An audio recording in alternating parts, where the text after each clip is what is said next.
Hi guys, welcome to another episode of A Truth a Day Keeps the Propaganda at Bay, a series where we uncover realities behind commonly accepted beliefs so that you can stay informed. So today we're going to be talking about the Canadian healthcare system. So I'm going to do a little activity. I'm going to ask you a question and then you can pause and get your answers in and then come back. So true or false, the Canadian healthcare system is both fully universal and equally accessible to everyone. If you said false, you'd be absolutely correct, and we're going to discuss why. First part of the statement is that healthcare is fully universal in Canada. That's not true. Our system is quasi-universal at best. I'm going to put up on the screen all the services that are covered by OHIP. Now, notice how it's missing dental care, optometry care, mental health care.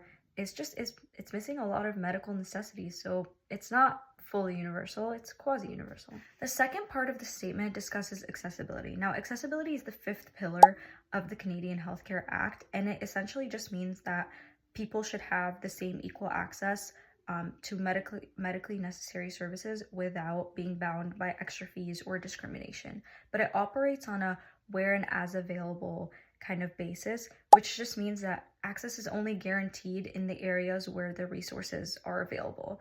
But what happens when the resources aren't available in those areas? While in theory, factors such as race and gender and age shouldn't cause barriers to accessing healthcare, they do. And for example, study shows that non-binary individuals seeking to access trans-specific free healthcare had to wait on long waiting lists for months or travel very far away to be able to access adequate care.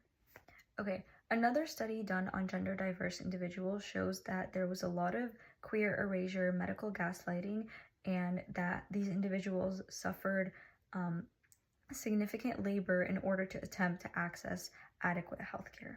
Another barrier is just the lack of primary physicians. A study shows that on average, 140 primary care providers are responsible over 100,000 Canadians. That's an insane proportion. Another studies also show that 25% of Canadians as of 2025 didn't even have a primary care provider.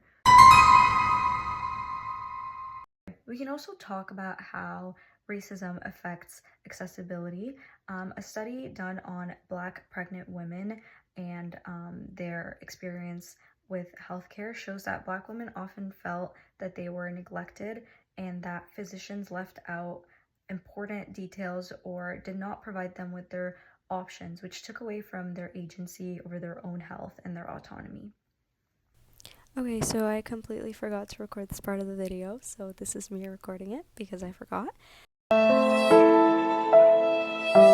One barrier we need to talk about is colonialism. So it also shows that there are some issues with access to healthcare and unmet healthcare needs that stem from discrimination.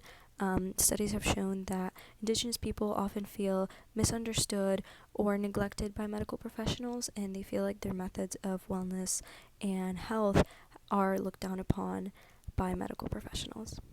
Okay, so going back to our original statement, now we can look at it and understand that the Canadian healthcare system is neither fully universal, because it does not cover all medical necessities, and it is not equally accessible. In theory, it should be equally accessible, but it does not take into account how these social barriers affect people even in healthcare. And so maybe it is equal, but it's not equitable.